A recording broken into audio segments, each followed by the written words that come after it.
अभी लंच के समय है, जब मैं बाहर खड़ा हुआ था कुछ लोगों से बातें कर रहा था, तो मुझे ये बताया गया कि ये लोग अभी सब यहाँ पे टीवी पे अपना चेहरा दिखाने आए हुए हैं, ये जब फील्ड में वापस जाएंगे कुछ काम नहीं करने वाले।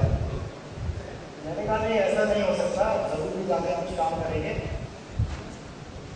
और जितनी भी फ्लैगशिप प्रोग्राम्स के बारे में इनको जानकारी दी गई है वो सही अर्थों में सही लाभार्थियों को पहुँचती है, इस तरह जाके मूल्यांकन करेंगे और हमें जरूर इसके बारे में फीडबैक देंगे।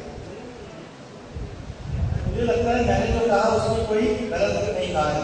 क्या आप लोगों को ये महसूस होता है कि नहीं कि अब हम जाके कुछ काम कर पाएंगे, करेंगे कि नहीं करेंगे? यदि आप जाके अपने फील्ड में, अपने ग्राम पंचायत में जाके आप काम करेंगे तो सबसे पहला टेस्ट आप लोगों का अभी से शुरू होता है, क्योंकि इस 2 अक्टूबर को जो ग्राम सभा होने वाली है उस ग्राम सभा में महात्मा गांधी नरेगा का नियोजन किया जाएगा वर्ष 2013 के लिए। I don't know if they are English translators, but for the benefit of my friends from South India, we are going to decide the Mahatma Gandhi Narega plan in the Gram Sabha meetings on 2nd of October, and therefore all the Bharat Nirman volunteers and all the village pradhans, the sarpanch who are present here, you have a very crucial role to play. महात्मा गांधी नरेगा में सबसे महत्वपूर्ण जिम्मेदारी जिसको दी गई है वो है गांव के सरपंच, गांव की पंचायत और ग्राम सभा। और वो किस तरह से, इसके बारे में मैं आपको थोड़ी जानकारी देना चाहूँगा। और किस उम्मीद से मैं यहाँ पे खड़ा हुआ हूँ कि हम लोग अपने अपनी ग्राम पंचायत में जो अगले साल का जो नियोजन होगा, जो कार्य सूची बनेगी, उसमें ये सब ध्यान में रखते हुए जो मैं आपको बताऊंगा, ये सब ध्यान में रखते हुए उसकी कार्य सूची को हम तैयार करवाएंगे। सबसे पहले मैं प्रेजेंटेशन में महात्मा गांधी नरेगा के बारे में थोड़ी सी आपको जानकारी देंगे। इस योजना के तहत, इस योजना के अंतर्गत किस तरह के काम किए जा सकते हैं उसके बारे में आपसे थोड़ी चर्चा करूंगा। फिर प्रधान और भारत निर्माण वॉलंटियर्स का प्लानिंग में, महात्मा गांधी नरेगा की प्लानिंग में उनका क्या रोल है उसके बारे में थोड़ा सा डिस्कशन करूंगा। और ग्राम सभा को अधिक गतिशील, अधिक महत्वपूर्ण और इफेक्टिव बनाने के लिए हम लोग क्या क्या कदम ले सकते हैं इसके बारे में थोड़ी सी आपको जानकारी देना चाहता हूँ। सबसे पहले आपको सभी को मालूम होगा कि महात्मा गांधी नरेगा में हर परिवार को 100 दिन की गारंटी दी हुई है। हर परिवार को 1 साल में जो डिमांड करेंगे उनको 100 दिन की गारंटी दी गई है काम की, और काम नहीं मिलने पर उन्हें बेरोजगार भत्ता देना पड़ेगा, अनएम्प्लॉयमेंट अलाउंस। ये बहुत महत्वपूर्ण निर्णय भारत सरकार ने वर्ष 2005 से लिया था। और इसके आने के बाद जो हमारी वेलफेयर स्कीम्स जो पहले योजना होती थी या ऊपर से पैसे दिलवाते थे, उसमें थोड़ा बदल आया है। अब नीचे से जो डिमांड होगी उस डिमांड के हिसाब से पैसा दिलवाया जाएगा। साल में देखिए हम करीब 40,000 करोड़ रुपए इस योजना में खर्च करते हैं। ये बहुत बड़ी रकम होती है, और इतनी बड़ी रकम खर्च करके यदि उसका ग्रामीण भाग में यदि कोई फायदा नहीं होगा तो ये हमारे लिए बहुत महत्वपूर्ण बात होगी।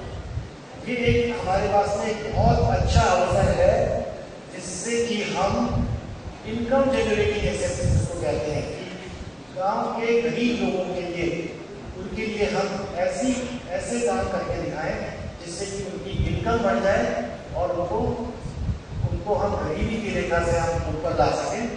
और उसी के साथ साथ यदि इस योजना के तहत, इस योजना के अंतर्गत जब हम लोगों को एम्प्लॉयमेंट दे रहे हैं, काम दे रहे हैं, उस काम के अंतर्गत, उस काम के द्वारा यदि हम गाँवों में इंफ्रास्ट्रक्चर भी बना सकें, गाँवों की बस्तें बना सकें, गाँवों का विकास कर सकें, तो इससे अच्छी बात कुछ नहीं हो सकती है।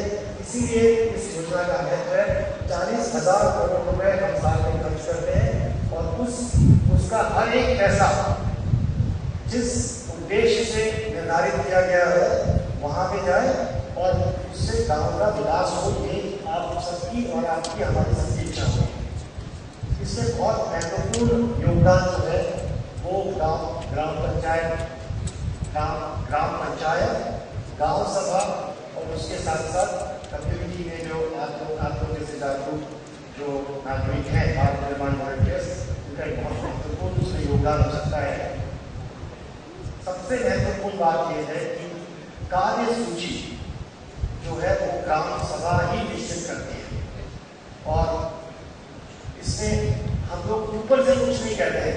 क्या ये लीजिए, हमने एक लिस्ट बना रखी है कि ये 30 काम है, इन कामों में से आप निर्धारित कीजिए कि आपको कौन सा काम करना है और आप प्रायोरिटी डिसाइड कीजिए। आप उसमें ये भी डिसाइड कीजिए कि हमें पहला ये काम करना है, दूसरा ये काम करना है, उसके बाद हम ये करेंगे। तो ये सब निश्चय करने के, ये सब डिसाइड करने के अधिकार ये सब पूरे संपूर्णतः ग्राम सभा को दिए गए हैं। और मेरे इस रिप्रेजेंटेशन के बाद में मेरे सहकारी मित्र श्री राजेश भूषण आपको बताएंगे कि इसमें सोशल ऑडिट का किस तरह से प्रावधान किया गया है और उस सोशल ऑडिट में मैकेनिज्म में भारत निर्माण वॉलंटियर्स किस तरह से रोल अदा कर सकते हैं। सबसे पहले परमिसिबल वर्क्स, ये हमारी इच्छा होगी कि ग्रामीण भाग जो रेनफेल है, जो मुख्यतः जो हमारे मानसून में बरसात होती है उस पर निर्भर करते हैं, वहाँ पे वाटर हार्वेस्टिंग स्ट्रक्चर वगैरह के काम उसको सबसे ज़्यादा प्राधान्य दें। ये हमारी इच्छा होगी जिससे कि गांव का विकास हो सके, गांव में पानी के जो सोर्सेज हैं वो और स्ट्रेंथन हो जाए। और आप कल मेरे ख्याल में मिस्टर श्री गोपाल पवार, आप उनसे इसके बारे में ज़्यादा सुनेंगे, उन्होंने किस तरह से पूरे गाँव का जो है बिल्कुल चित्र इस योजना के तहत और ये वाटर कंजर्वेशन, सॉइल कंजर्वेशन के काम करके उन्होंने किस तरह से गाँव का पूरा चित्र बदल दिया है। इसमें stop dams, urban dams, contour bonds, बहुत तरह के काम किए जा सकते हैं। अफॉरेस्टेशन, वनीकरण, ट्री प्लांटेशन, किसी भी वैरायटी के हो जो आप लोग निर्धारित कीजिए, वो सब किए जा सकते हैं। Irrigation canals, micro minor irrigation works, इसके साथ साथ इंडिविजुअल लैंड्स पे, मतलब जो जमीन स्मॉल एंड मार्जिनल फार्मर्स की है, जो जमीन है उस जमीन पे इरिगेशन फैसिलिटी जैसे कुएं वगैरह बनाना, dugout farm halls, horticulture, plantation, farm farming, ये सब तरह के काम जो है ये SC/ST की जो जमीनें हैं और स्मॉल मार्जिनल फार्मर्स की जमीन है, उन सब पे ये काम किए जा सकते हैं। उसके अलावा ट्रेडिशनल वाटर बॉडीज, जैसा कि सुबह बताया गया था कि हमारे हर गांव में कोई ट्रेडिशनली गांव में तालाब होते थे, कुएं होते थे, जिनको भी धीरे धीरे लोगों ने अप्रोच कर लिया है या उनमें सिल्ट आ गई है, उसमें सिल्ट आने की वजह से उसमें पानी उठता नहीं है, तो DCC का काम भी हम कर सकते हैं। कम्युनिटी लैंड डेवलपमेंट का भी काम कर सकते हैं। इसके अलावा जो हमारे जो बिहार, असम जैसी जगह आए हैं जहाँ पे बाढ़ का हर वर्ष प्रकोप रहता है, वहाँ पे flood control, protection works, drainage वगैरह के काम भी किए जा सकते हैं। रूरल कनेक्टिविटी, गांव के जो अंतर्गत रास्ते हैं, क्योंकि गांव का चित्र हम सब सभी लोग जानते हैं, हम भी इतने सालों से हमने खेती की है, गाँव में काम करते हैं, देखे हैं। गाँव में जो अंतर्गत रास्ते होते हैं जो गाँव के, वो अभी भी बहुत खराब है और बरसात में जिसकी वजह से इतना दलदल हो जाता है कि आवाजाही में जाना आना कठिन हो जाता है। वो रास्ते भी हम इस महात्मा गांधी नरेगा के योजना के अंतर्गत हम बना सकते हैं। इसी तरह से पंचायत घर, पंचायत समिति के ऑफिसेस यदि वो नहीं हो तो वो भी बनाए जा सकते हैं। आप लोगों ने ये वर्मी कॉम्पोस्टिंग वगैरह के बारे में सुना होगा, क्योंकि ये आजकल केमिकल फर्टिलाइजर्स जो कीमतें हैं वो इतनी बढ़ गई हैं कि वो उसकी वजह से कई लोग केमिकल फर्टिलाइजर्स नहीं अफोर्ड कर सकते हैं। तो वर्मी कॉम्पोस्टिंग और लिक्विड बायोमेन्योर्स वगैरह ये सब भी काम इस योजना के अंतर्गत किए जा सकते हैं। अभी हाल ही में कुछ दिनों पहले ये इस लिस्ट में कुछ और काम हमने अभी इसमें जोड़ दिए हैं। उसमें सब कई महत्वपूर्ण काम जो है वो इस तरह के हैं कि पोल्ट्री शेल्टर, ये भी इस योजना में बनाए जा सकते हैं। गोट शेल्टर, और जहाँ पे अपने हम गाय और भैंस वगैरह बांधते हैं वो पक्का फ्लोर वहाँ पे करने के लिए उसके लिए टैंक उनके लिए ट्रस्ट और उसके ऊपर एक शेड, इस तरह के काम भी इस योजना के अंतर्गत किए जा सकते हैं। जो हमारे कोस्टल एरियाज आए हैं केरला से, और जहाँ पे इनलैंड फिशरीज का भी काफ़ी स्कोप है, उनके लिए है ये काम fisheries related work, fisheries seasonal water bodies और पब्लिक लैंड। कोस्टल एरियाज के लिए भी काफ़ी काम है जो इससे किए जा सकते हैं। Rural drinking water related work जैसे सोप पिट्स, रिचार्ज पिट्स, और एक और महत्वपूर्ण जो काम इसमें किया जा सकता है वो है इंडिविजुअल हाउस होल्ड लैट्रिन्स, जिसके बारे में मैं आपको विस्तार में थोड़ी जानकारी दूंगा, लेकिन थोड़ी देर बाद में। आंगनबाड़ी के टॉयलेट्स और सॉलिड ट्रीटमेंट बेस्ड मैनेजमेंट ये भी इसमें किया जा सकता है। 60 करोड़ परिवार ऐसे हैं जो अभी भी, जिनके पास में अभी भी घरों में शौचालय नहीं है उनके, और वो बाहर बैठते हैं। ये बहुत ही शर्मनाक बात है हमारे लिए, हम सब के लिए, कि हमारी माताएं, हमारी बहनें आज भी उनको टॉयलेट नहीं है घर में जाने के लिए। और इसीलिए इस साल से महात्मा गांधी नरेगा के अंतर्गत इंडिविजुअल टॉयलेट्स बनाने के लिए 4,500 रुपए गवर्नमेंट ने मंजूर किए हैं। और ये 4,500 रुपए, इसमें यदि निर्मल भारत अभियान के जो पैसे आते हैं वो करीब 4,500 आते हैं, तो इस तरह से मिला के 9,000 रुपए हो जाते हैं। उसके बाद में लाभार्थी को 1,000 रुपए खर्च करना पड़ेगा और सभी घरों में हम टॉयलेट्स बना सकते हैं यदि इस योजना का हम फायदा ले तो। इसमें महत्वपूर्ण बात यह है कि 4,500 रुपए जो नरेगा में से हम देने वाले हैं वो उसी परिवार को अपने घर के टॉयलेट बनाने के लिए हम देंगे।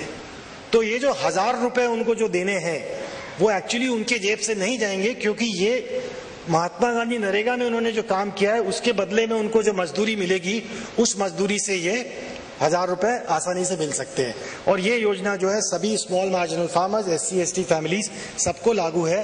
तो मैं आप लोगों से ये निवेदन करना चाहूंगा कि ठीक है, वाटर कंजर्वेशन वगैरह के काम है, उन्हें समझने में हमको शायद थोड़ा टाइम लगेगा, लेकिन ये काम जो है ये तो बहुत आसान है। इसकी टाइप डिजाइन सबको मालूम है।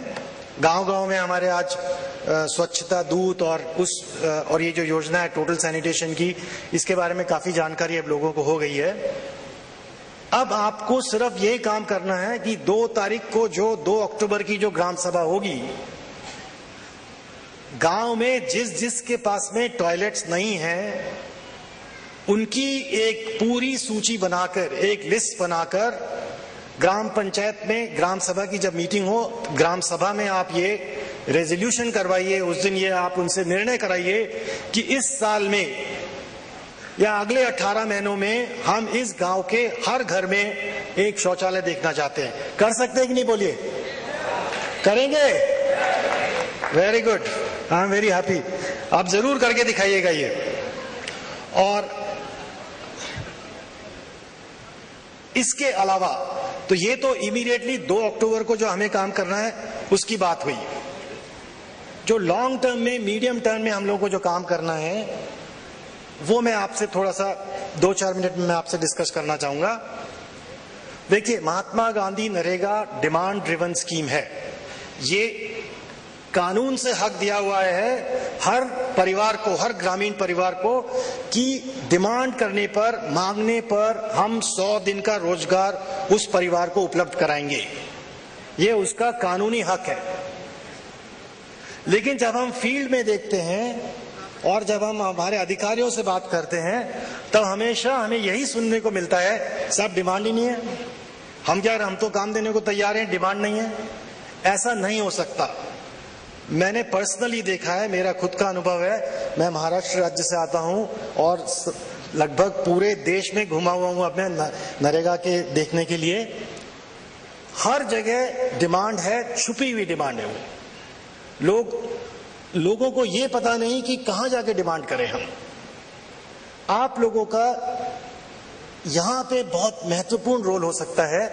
घर घर जाइए और घर घर जाके आप पूछिए, नरेगा में क्या आपको रोजगार चाहिए तो कितने दिन के लिए चाहिए और किस पीरियड में चाहिए। आप उसकी लिस्ट बनाइए और ग्राम पंचायत को दे दीजिए, सरपंच को दे दीजिए, प्रधान को दे दीजिए, आप जो भी कहते हैं उनको दे दीजिए। ये डिमांड है अब वो डिमांड के हिसाब से काम देने की रिस्पॉन्सिबिलिटी, जिम्मेदारी ये शासन की है। गवर्नमेंट को, पंचायत को, बीडीओ को, जिला कलेक्टर को, किसी न किसी को वो डिमांड के हिसाब से काम देना पड़ेगा, नहीं तो अनएम्प्लॉयमेंट अलाउंस देना पड़ेगा। तो मेरी आप लोगों से गुजारिश होगी, घर घर जाइए और देखिए डिमांड है क्या लोगों की, है डिमांड, कितने दिन की डिमांड है और किस पीरियड में उनको काम चाहिए। आप उसकी सूची बनाइए और ग्राम सभा में रखिए। दूसरा, जो काम सिलेक्ट किए जाते हैं उसमें देखिए एक्चुअली लोगों का सहभाग है कि नहीं। ये क्या सिर्फ जो बड़े बड़े, जो हमारे बड़े कृषक हैं, जो किसान बड़े भाई हैं, क्या सिर्फ उन्हीं के खेतों में काम हो रहा है कि किसी गरीब के खेत पे भी काम हो रहा है? और गरीब के खेत पे काम तब तक नहीं होगा जब तक उसे ग्राम सभा में बोलने का अधिकार नहीं मिलेगा। कानून में सब अधिकार है, लेकिन जब वो ग्राम सभा में जाता है उसे बोलने नहीं दिया जाता है, या वो बोलता है तो उसकी बात की उसका रजिस्टर नहीं किया जाता है। वो देखिए आप, और फिर देखिए कि जो कार्य सूची बन रही है उसमें सब लोगों के साथ में समन्वय बनाकर, और जो एक्चुअली जो वहां की उस एरिया की डिमांड है वो काम उस लिस्ट में जोड़े गए हैं कि नहीं। तो आप डिमांड रजिस्टर कराइए, और काम जब सेलेक्ट कर रही है ग्राम सभा या ग्राम पंचायत ग्राम सभा के माध्यम से, तो उस टाइम ये देखेगा कि गरीबों को अपना हक मिला कि नहीं उसके अंदर।